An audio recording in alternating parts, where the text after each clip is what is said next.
Alright, so lost track, maybe it's lecture 11 already. We begin now chapter 5. Unfortunately, PowerPoint doesn't work, so I'll be just waving hands, right? Maybe I got a marker here I can write.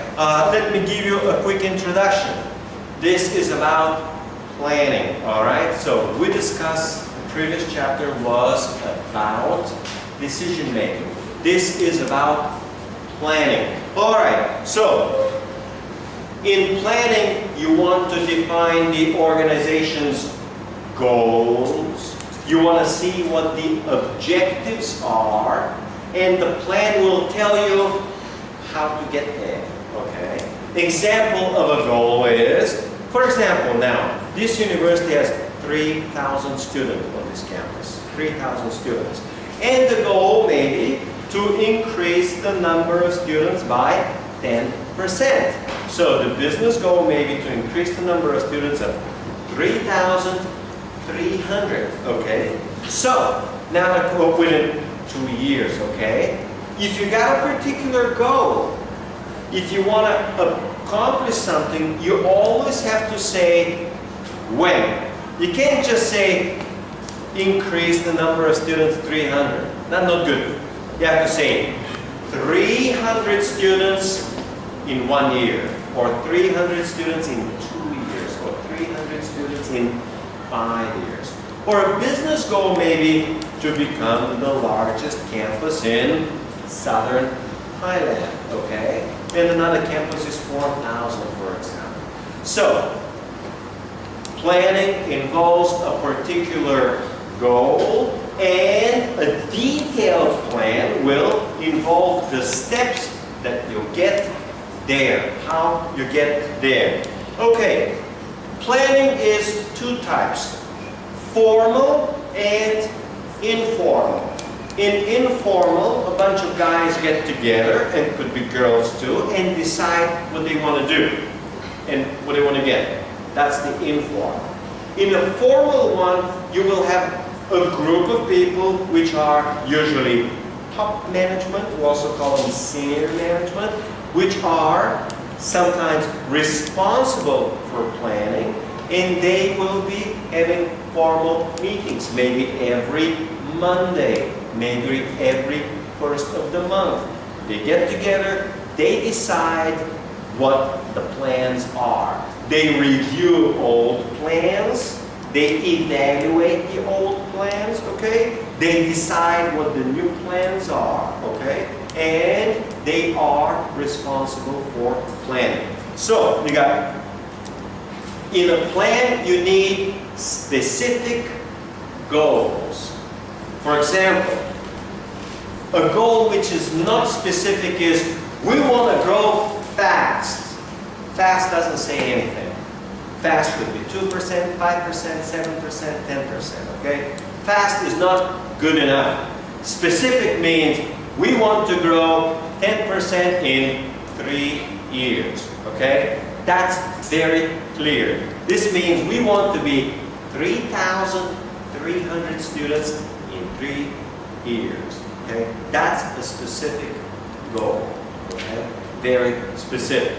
Okay, what we need here.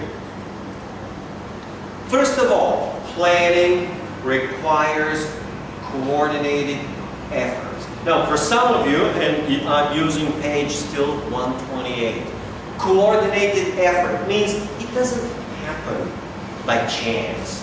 You need to have specific people assigned for a specific job, okay, who coordinate their actions together, and they do the work in a coordinated fashion. This is the same, almost the same as it has to be organized. Same thing with classes in school. You just don't get to learn by coming to class by chance. You learn if you put in a coordinated and organized effort. You come to class, after class, you review the lecture, okay, every week. You do a coordinated and organized effort. You don't just work from quiz to quiz. That's a recipe for failure. Today, the biggest problem of modern day education is that when students graduate, they don't have a job. But the problem is there are plenty of jobs out there. I'll give you an example. When I was teaching in Bahrain economy was great. It was strong. It was growing fast. Hungry for specialists. Hungry. Too many jobs. They hire foreigners all the time. Okay?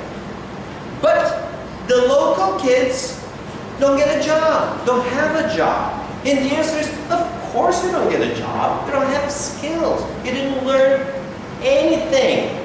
Employers are not dumb to hire students who did not learn anything. They're not that dumb, okay? They want to see good, skilled student who has skills. What happens is students who are good, number one, they already find jobs 3 months, 6 months, 9 months before graduation. They already have a job, okay? So the problem of modern day education is that most kids go through college without learning. And if they don't learn, later on, they don't get a job. And they don't learn for a simple reason. While they're at university, they're not learning. They just jump from quiz to quiz, okay? If the quiz is at 5 o'clock in the afternoon, they prepare in the morning, or lunchtime, they prepare for the afternoon quiz. Well, that's a guaranteed failure. That's not the way you do it. And if you really want to fail, you prepare by reading the PowerPoint. That's the bad way to do it, okay? The right way to do it is to actually read the textbook, okay? And this, again, requires organization.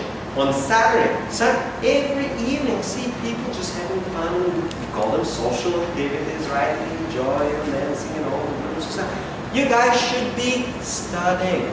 You should be reading. It takes effort, especially for accounting.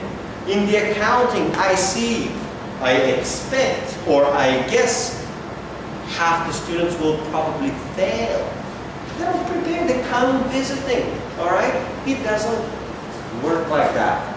Means many will not have a job after graduation unless you put in good effort and you really learn the stuff, okay?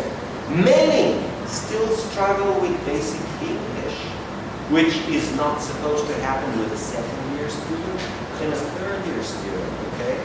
So, education, like planning, requires organized, coordinated effort. You gotta keep doing it over and over every day. Okay. Planning, number 2, reduces uncertainty. The world is very risky. The world is very uncertain. If you're trying to forecast the future, if you're trying to plan what you're going to do afterwards, you can reduce uncertainty. For example, it will be terrible if the university gets 10% more students, but there's not enough dorm. There are not enough classrooms. There aren't enough chairs. There aren't enough professors. I'm not saying it's happening, I'm just saying is the worst thing that can happen to a business is that the customers come and you can't accommodate the customers. In terms of local restaurants, you got a lot of people coming in, they got 4 tables. And they don't have 8 tables, they don't have enough chairs, okay, to get the customers, okay? So, planning reduces uncertainty. It makes you think forward and it makes you think about what would happen if this happens or if that happens, okay? And finally, very important, when you plan, you have benchmark for control. If we say we need to grow by 10% in 3 years, this makes about 100 new students 100 more students every year, okay? It will increase by 300. So each year you take 100 more students.